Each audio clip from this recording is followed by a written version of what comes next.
पहले देवरानी बाद में बहू। एकता संतोषी की बड़ी बहू है। एकता बहू कम घर की सास बनने की ज्यादा कोशिश करती। हर चीज में एकता ऐसा दिखाती कि वो इस घर की मालकिन है। हर चीज उससे पूछकर ही होनी चाहिए और उससे बेहतर किसी को कुछ नहीं आता। एक रोज संतोषी एकता से कहती है, पूनम, अब तेरे देवर की भी शादी करनी होगी। मेरी बूढ़ी हड्डियों में अब जान ही नहीं है। कोई अच्छी सी लड़की ढूंढनी होगी और फिर शादी में भी तो इतना काम काज रहेगा। माँ जी, आप बेफिक्र रहिए, मैं हूँ ना। मैं देवर जी के लिए लड़की भी ढूंढ लूँगी और उनकी शादी भी बड़े धूमधाम से करवा दूँगी।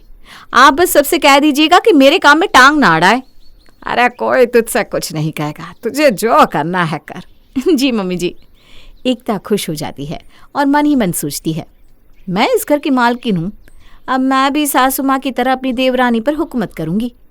एकता अपने सभी रिश्तेदार और दोस्तों से अपने देवर के लिए अच्छी लड़की बताने को कह देती है। एक रोज़ रात का खाना ना बनाकर एकता ज़ोमैटो से ऑर्डर कर लेती है। फिर खाने के समय कहती है, मम्मी जी, मैं दिन भर इधर से उधर करती रहती हूँ ताकि कोई अच्छी लड़की का पता चल जाए देवर जी के लिए। इन सब में ना मैं बहुत थक जाती हूँ। खाना बनाने के लिए सोच रही हूँ कि कोई काम वाली रख लूँ। अरे बाबा, लड़की ढूंढनी है, कोई लोहा नहीं तोड़ना है जो तुम थक जाती हो। खाने वाली रखना है तो रख लो, उसमें कोई बात नहीं है। भाभी, ठीक किया कि आज बाहर से खाना मंगवा लिया। बहुत दिनों से कहीं बाहर का खाना नहीं खाया था। सब्जी बहुत अच्छी है ना भैया? हाँ, तुझे तो अच्छी लगेगी, तुम्हें बाहर का खाने का मौका चाहिए बस। भाभी, अब काम वाली क्यों रख रही हो? ज़ोमैटो है ना, जब खाना ना बना पाओ तो आज की तरह ऑर्डर कर लेना। अरे बहुत थक जाती हूँ मैं। बहू, जो तुझे ठीक लगता है कर, वैसे भी अब तुम्हें ही घर संभालना है। एकता अब और भी शेर हो जाती है क्योंकि अब घर में उसी की चलती। सास से खुला ऑर्डर पाकर एकता के पर और भी ज्यादा निकल जाते हैं। दिन बीतने लगते हैं। फिर एक रोज आनंद के दोस्त विपुल को पता चलता है कि आनंद अपने भाई के लिए लड़की देख रहा है। विपुल आनंद से कहता है, दोस्त, कुछ बात करनी थी तुझसे। अरे बोलना यार, तुझे इतना क्यों सोचना पड़ रहा है मुझसे कुछ बोलने में? बेधड़क बोल, तू मेरा दोस्त है, मेरा भाई है। यार, मैंने सुना है तू आयुष के लिए लड़की देख रहा है। हाँ भाई, लेकिन कोई ढंग की लड़की मिले तब ना। तेरी नज़र में कोई लड़की होगी तो बताना मुझे। मुझे अपनी पूनम के लिए आयुष बहुत पसंद है। अरे पूनम का तो मुझे ध्यान में ही नहीं आया। उससे अच्छी लड़की तो मेरे आयुष को मिल ही नहीं सकती। रिश्ता पक्का समझ दोस्त। आज ही मैं घर पर बात करके शादी की तारीख पक्की करके तुझे बताता हूँ। पहले आयुष और बाकी सबसे पूछ तो ले। आयुष, पूनम से मिल ले एक बार। अरे उसकी कोई ज़रूरत नहीं है, आयुष को पूनम पसंद ही आएगी। आनंद घर जाकर संतोषी और सबको पूनम के बारे में बताता है। तब तो ठीक है, घर बैठे ही रिश्ता मिल गया, और क्या चाहिए। मम्मी जी, ऐसे कैसे हम हाँ कर दे? पहले लड़की का पता तो लगा ले। लड़कियों की कमी है क्या? बहुत लड़की मिल जाएगी अपने आयुष के लिए। देखो, मैंने कह दिया है कि आयुष की शादी पूनम से ही होगी। तुम इतने दिनों से लड़की ढूंढने का ड्रामा कर रही हो, अभी तक तुम्हें एक छिपकली भी मिली क्या? यहाँ जान पहचान में अच्छा रिश्ता और घर मिल रहा है तो नाटक शुरू है तुम्हारा। बहू, आनंद ठीक कह रहा है। पूनम को ना मैंने पहले भी देखा है। लड़की सुंदर है और उसे सब कुछ आता भी है। अब तो एकता की बोलती बंद हो जाती है। आनंद पंडित जी को बुलाकर शादी की डेट निकलवा लेता है। एकता शादी की तैयारी में लग जाती है। एकता अपने लिए बहुत सुंदर और हैवी लहंगा लेकर आती है। आनंद एकता से कहता है, तुम्हें अभी पूनम के लिए शॉपिंग करनी चाहिए और तुम अपने में ही लगी हो। तुम्हारी शादी नहीं है। तुमसे नहीं होता है तो बोलो, मैं पूनम से कह देता हूँ, वो खुद की शॉपिंग कर लेगी। जो होगा पैसा वो हम दे देंगे। तुम ना ज्यादा बनो मत। मैं इस घर की बड़ी बहू हूँ। शादी में सबकी नज़र मुझ पर रहेगी। अच्छा, तुम शादी में शॉपिंग के नाम पर बस अपनी ही शॉपिंग करती रहोगी और सबको लगेगा तुम कितना काम कर रही हो। आनंद आयुष से कहता है, आयुष, तुम और पूनम साथ मिलकर कहीं शादी की अपनी शॉपिंग कर लो। तुम्हारी भाभी के सहारे रहोगे तो वो दिखावा करती रहेगी काम करने का, लेकिन कुछ करेगी नहीं। ठीक है भाई, तो मैं चला जाऊंगा पूनम को अपने साथ लेकर। पूनम और आयुष साथ मिलकर शादी की शॉपिंग कर लेते हैं। दिन बीतने लगते हैं। पूनम और आयुष की शादी हो जाती है और पूनम बहू बनकर आयुष के घर आ जाती है। सबको दिखाने के लिए एकता पूनम का गृह प्रवेश बहुत अच्छे से करती है। फिर सबसे पूनम का परिचय करवाती है। पूनम, घर में हम 5 लोग ही रहते हैं। मम्मी जी के तुम्हें रोज पैर छूने होंगे, वो इस घर की सबसे बड़ी है। चलो अब सबके पैर छूकर आशीर्वाद ले लो। एकता एक सास की तरह पूनम को एक के बाद एक ऑर्डर करती रहती है। पूनम भी एकता के कहे अनुसार सबके पैर छूती है। फिर आनंद कहता है, आयुष, पूनम भी थक गई होगी, उसे कमरे में ले जाओ। जी भैया। मैं भी यही कहने वाली थी। जाओ पूनम, जाओ आराम कर लो, वरना कल सुबह कैसे उठ पाओगी तुम? सुबह तुम्हें बहुत सारे नियम भी करने हैं। जी भाभी। पूनम और आयुष अपने कमरे में चले जाते हैं। अगले दिन पूनम सुबह अच्छी बहू की तरह उठकर साड़ी पहनकर अपने कमरे से बाहर आती है और संतोषी के पैर छूकर कहती है, मम्मी जी बताइए अब मुझे क्या करना होगा? संतोषी कुछ कहती उससे पहले एकता वहां आकर कहती है, मम्मी जी नहीं, मैं तुम्हें बताऊंगी तुम्हें क्या करना है। मैं तुम्हारी जिठानी हूं, लेकिन मुझे अपनी सास की तरह ही समझना। मम्मी जी ने तो सब कुछ मुझे ही सौंप दिया है कब से। जी भाभी। अभी तुम मेरे साथ बगल के एक मंदिर में चलोगी, फिर आकर सबके लिए गर्म नाश्ता बना देना। तुम्हारी पहली रसोई का काम भी सलट जाएगा। पहले तो मैंने सोचा कि आज मैं खाना बना दूंगी, फिर मैंने सोचा रोज रोज एक एक रस्म करवाना सही नहीं है, एक ही दिन सब सल्टा देना सही रहेगा, झंझट खत्म। हाँ भाभी ठीक है, तो चले मंदिर? पूनम और एकता मंदिर के लिए जैसे ही निकलते हैं, एकता पूनम से कहती है, पूनम तुम अभी नई हो ना, सिर पर पल्लू रखो, नहीं तो आस पड़ोस वाले क्या कहेंगे, आपस में बातें बनाने लगेंगे। जी दीदी। दोनों देवरानी जिठानी मंदिर जाकर आती है। आते ही पूनम रसोई में घुस जाती है और एकता कहती है, पूनम सीधे रसोई में चली गई, ये तक नहीं पूछा कि क्या बनाना है। हमारे घर में पहले सास से पूछा जाता है कि क्या बनाना है, उसके बाद ही कुछ बनाया जाता है। ओह सॉरी भाभी, बताइए क्या बनाना है नाश्ते में? अब से ना मैं आपसे पूछ कर ही कुछ बनाऊंगी। आलू के पराठे और इमली की चटनी। एक काम करो, साथ में पनीर के पराठे भी बना लेना, क्योंकि आनंद आलू के पराठे नहीं खाता। मीठे में खीर बना लो, खीर मुझे बहुत पसंद है, उसमें बहुत सारे ड्राई फ्रूट्स डालना। हाँ भाभी। पूनम नाश्ता बनाती है और सबको परोसती है। नाश्ता खाकर सब खुश हो जाते हैं और आनंद 1100 रुपये निकालकर उसी समय पूनम के हाथ में रख देता है। खाना लाजवाब बनाया पूनम। भैया पैसों की क्या जरूरत थी?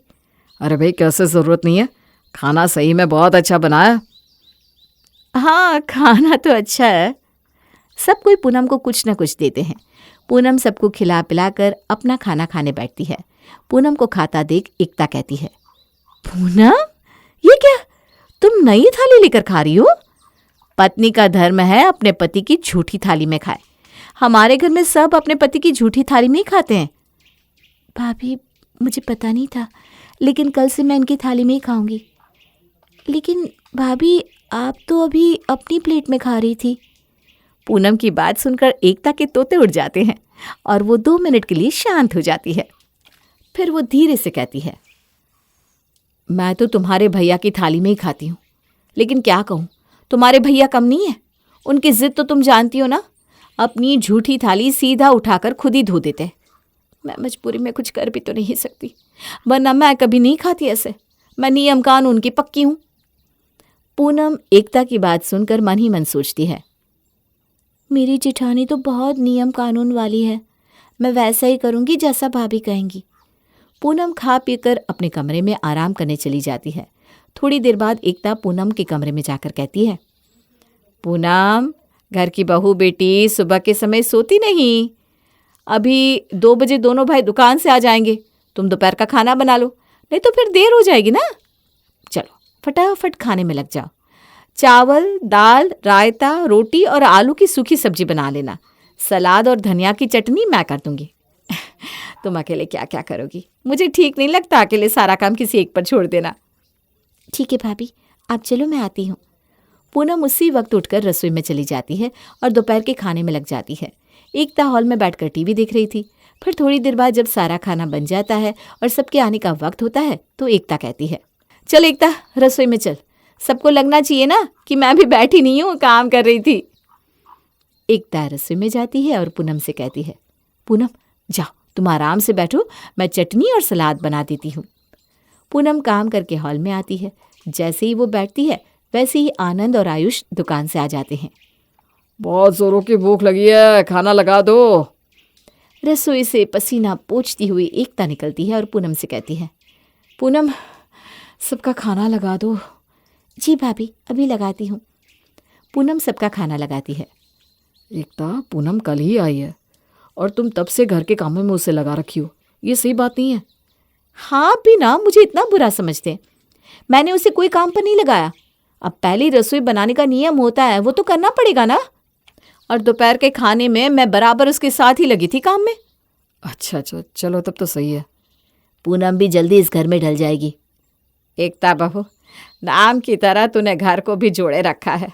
हमेशा इसी तरह तू सब कुछ संभाल कर रखना। मम्मी जी, ये भी कोई कहने वाली बात है?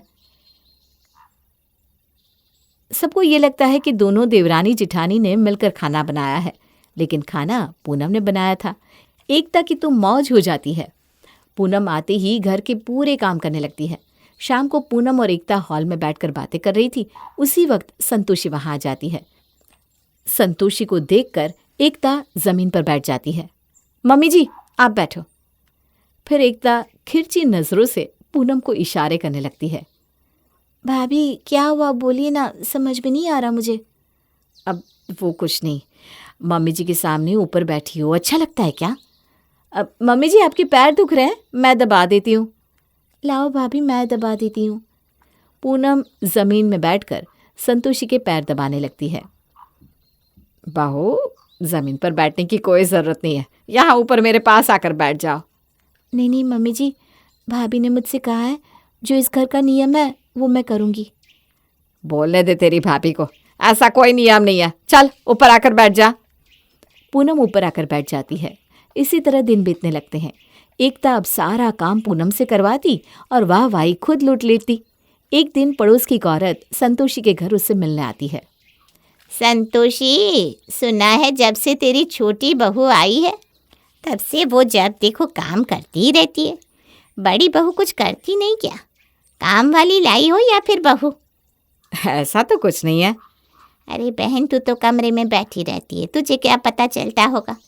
मैं अपनी खिड़की से जब भी देखती हूँ रसोई में पूनम ही काम करती रहती है। छत पर भी पूनम ही कपड़े सुखाने आती है। बाहर कचरा भी पूनम ही फेंकती है। अरे ऐसा कुछ नहीं है, मेरी एकता ऐसी नहीं है। बाहर खड़ी एकता ये सब सुन लेती है और भागती हुई पूनम के कमरे में जाकर कहती है, पूनम, तुम्हें पता है ना, मैं तुम्हें अपनी देवरानी नहीं छोटी बहन समझती हूँ। हाँ भाभी, बताओ तो क्या हुआ? अरे मुझे टाइम ही नहीं मिलता बाजार के काम से जो मैं घर के काम कर पाऊंगी। अगर कोई तुमसे पूछे कि घर के सारे काम तुम अकेले करती हो तो कह देना हम साथ में काम करते हैं, वरना घर की इज्जत की बात है। समझ रही हो ना तुम मैं क्या कह रही हूँ? हाँ भाभी। इतने में ही संतोषी पूनम को आवाज़ देती है। पूनम बेटा, पूरा दिन तुम अकेले ही काम करती हो क्या? नहीं मम्मी जी, भाभी तो मेरी सास की तरह है। मतलब हम दोनों मिलकर काम करते हैं। आपने कहा था ना, भाभी जो कहे वो करना। तब तो ठीक है बेटा। पूनम बेचारी दिन रात कुत्ते की तरह काम करती रहती है और घर का कोई भी आदमी इस बात पर ध्यान ही नहीं देता। संतोषी भी हर बात में उससे कह देती तू एकता से बात कर ले। एक दिन आनंद दुकान से घर जल्दी आता है और उसे एक बार के लिए शक हो जाता है। वो मन ही मन सोचता है, पूनम की हालत कुछ ठीक नहीं लग रही है। घर में नज़र रखने की ज़रूरत है अब मुझे। बुआ जी को बुलाना पड़ेगा। आनंद अपनी बुआ पुष्पा को घर बुला लेता है। अचानक अपनी ननद को देखकर संतोषी शॉक्ड हो जाती है। भाभी, बहुत दिन हो गए थे आप सबसे मिले, तो सोचा चली आऊं। इसी बहाने पूनम बहू से थोड़ी सेवा करवा लूंगी। अरे ठीक किया जो आप आ गई। एकता, तुम्हारे हाथों के पनीर पकोड़े बहुत अच्छे लगते हैं, वो बना कर ले आ बेटा। बुआ जी, मेरे हाथों के तो आपने खाए हैं, अब ना पूनम के हाथों के खाकर देखिए। पूनम, पकौड़े बना देना तो। जी भाभी, अभी बनाती हूँ। पूनम रसोई में जाती है और तुरंत पकौड़े चाय बनाकर लाती है।